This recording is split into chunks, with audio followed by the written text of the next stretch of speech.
Halo teman-teman semua, selamat datang kembali di Zona Stoik. Hari ini saya ingin berbagi sedikit tentang pengalaman hidup saya. Mungkin beberapa dari kalian pernah mengalami hal yang serupa, mungkin berbeda. Tapi yang pasti, di balik setiap cerita hidup kita, ada pelajaran yang bisa kita ambil. Dan lewat kacamata stoikisme, mungkin kita bisa melihat pengalaman-pengalaman ini dengan cara yang lebih mendalam.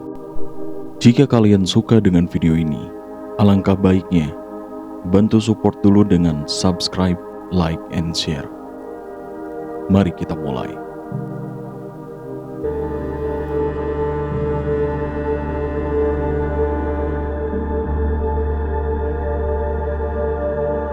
Pengalaman yang pertama, menghadapi kegagalan yang menghancurkan ekspektasi. Ada satu pengalaman yang mungkin tidak akan saya lupakan. Saat itu, saya sangat bersemangat dengan satu proyek, atau mungkin bisa dibilang mimpi besar saya. Saya habiskan waktu, energi, bahkan menolak beberapa tawaran lain, hanya untuk bisa fokus. Saya benar-benar yakin, inilah yang mengubah hidup saya. Tapi apa yang terjadi? Proyek itu gagal total. Harapan yang sudah dibangun hancur begitu saja. Sempat ada perasaan tidak percaya, seperti kenapa ini terjadi? Rasanya seperti dunia mau runtuh. Kalau dipikir-pikir, mungkin banyak dari kita pernah berada di posisi itu. Punya ekspektasi tinggi terhadap sesuatu. Dan ketika hal itu tidak berjalan sesuai rencana, kita merasa terpukul.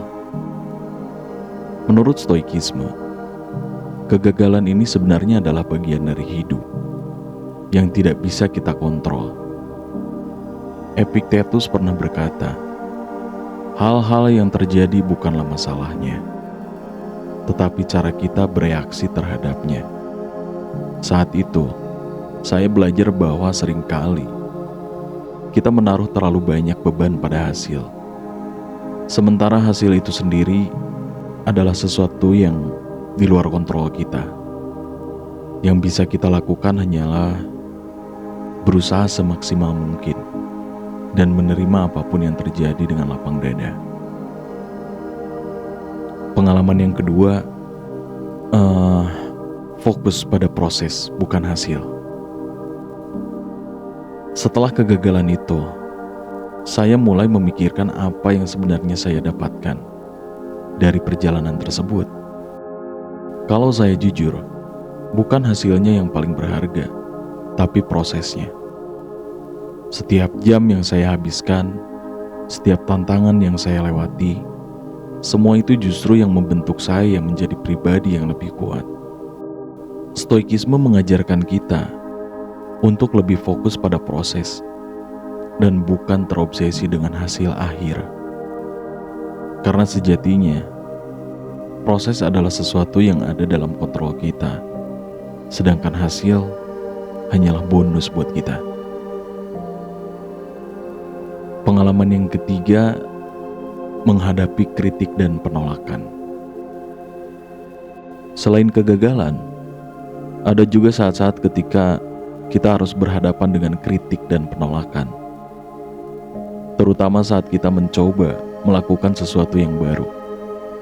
Awalnya, setiap kritik terasa seperti serangan. Pernah nggak kalian merasa setiap komentar negatif dari orang lain seolah-olah langsung mengenai harga diri kalian? Saya juga pernah merasa begitu. Tapi kemudian saya sadar, stoikisme mengajarkan kita untuk mengubah cara pandang kita terhadap opini orang lain. Marcus Aurelius, kaisar yang juga filsuf stoik, pernah bilang, opini orang lain tidak mendefinisikan siapa kita. Yang penting, bagaimana kita menilai diri kita sendiri. Jadi, saya mulai belajar untuk menerima kritik dengan kepala dingin. Tidak semua kritik adalah serangan. Kadang-kadang kritik bisa menjadi cermin yang membantu kita melihat sisi yang mungkin selama ini tidak kita sadari. Dari pengalaman ini, saya jadi belajar untuk tidak mudah tersinggung, untuk memilah-milah kritik mana yang membangun dan mana yang bisa saya abaikan.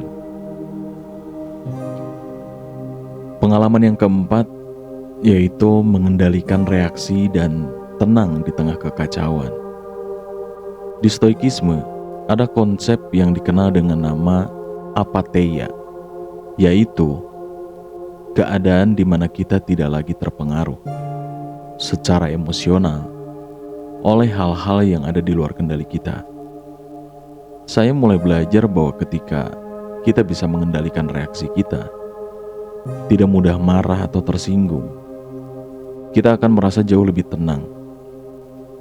Ketika kita mampu menerima kritik dengan kepala dingin, hidup jadi terasa lebih ringan, karena kita tidak perlu membebani diri dengan pikiran negatif yang tidak perlu. Dan pengalaman yang kelima saya, kehilangan hal yang berarti. Ada satu lagi pengalaman yang cukup berat buat saya, yaitu kehilangan. Kehilangan bisa dalam bentuk apa saja. Kehilangan orang yang kita sayang, kehilangan kesempatan, atau bahkan kehilangan diri kita sendiri dalam kehidupan kita. Setiap kehilangan itu menyakitkan dan sulit diterima. Waktu saya mengalami kehilangan, rasanya seperti ada bagian dari diri saya yang ikut hilang juga. Tapi kemudian saya ingat kata-kata Seneca yang bilang, apapun yang kita miliki hanya dipinjamkan kepada kita, bukan milik kita. Ketika kita memahami bahwa segala sesuatu hanya sementara, kita akan lebih mudah untuk merelakannya. Itu tidak berarti kita tidak peduli, tapi kita sadar bahwa hidup ini berubah setiap saat, dan kita harus siap menerima perubahan itu dengan lapang dada.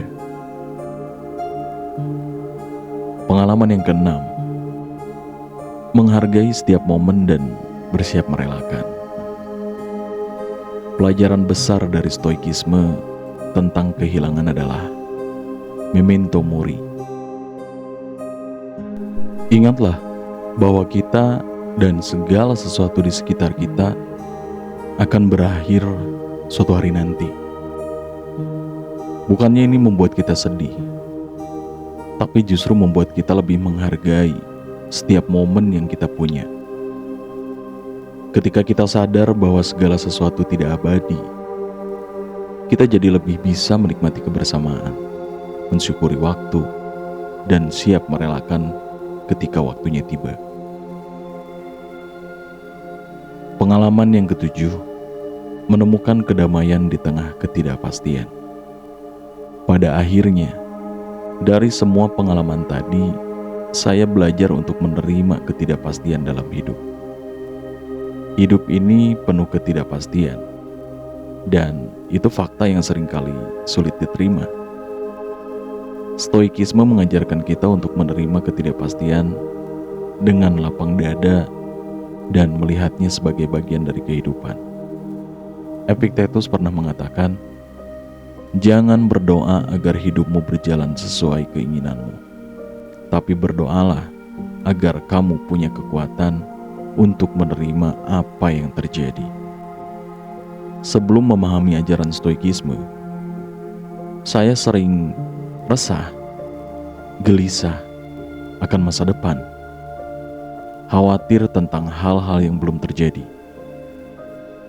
Tapi sekarang saya lebih memilih untuk fokus pada hal-hal yang bisa saya kendalikan hari ini. Sekarang, detik ini, seperti yang Epictetus katakan, hidup adalah tentang menyiapkan diri untuk apapun yang akan datang, bukan takut akan hal-hal yang tidak pasti. Dan pengalaman yang kedelapan, berdamai dengan diri sendiri dan kehidupan. Pengalaman-pengalaman tadi mengajarkan saya satu hal, bahwa hidup ini tentang perjalanan, bukan tujuan akhir. Stoikisme mengajarkan bahwa kita tidak akan pernah benar-benar bebas sampai kita belajar untuk berdamai dengan diri sendiri, menerima hidup apa adanya, dan menjalani setiap momen dengan kejujuran. Hidup ini adalah serangkaian peristiwa yang datang dan pergi, dan tugas kita bukanlah mengubah segalanya sesuai keinginan kita, tetapi belajar untuk menyesuaikan diri dan merespon dengan bijaksana. Jadi, buat teman-teman, apa yang ingin saya sampaikan dari cerita ini adalah kita tidak sendirian dalam menghadapi hidup yang kadang terasa sulit dan penuh kejutan. Kita punya kemampuan untuk tetap tenang, untuk tidak terlalu terguncang oleh hal-hal di luar kendali kita. Stoikisme memberikan kita kebijaksanaan untuk menjalani hidup dengan lebih damai, lebih berani, dan lebih bijak. Semoga cerita ini bisa menginspirasi teman-teman semua untuk terus menjalani hidup dengan keberanian, kebijaksanaan, dan kejujuran. Sampai jumpa di video berikutnya, dan selalu ingat untuk hidup dengan kesadaran penuh.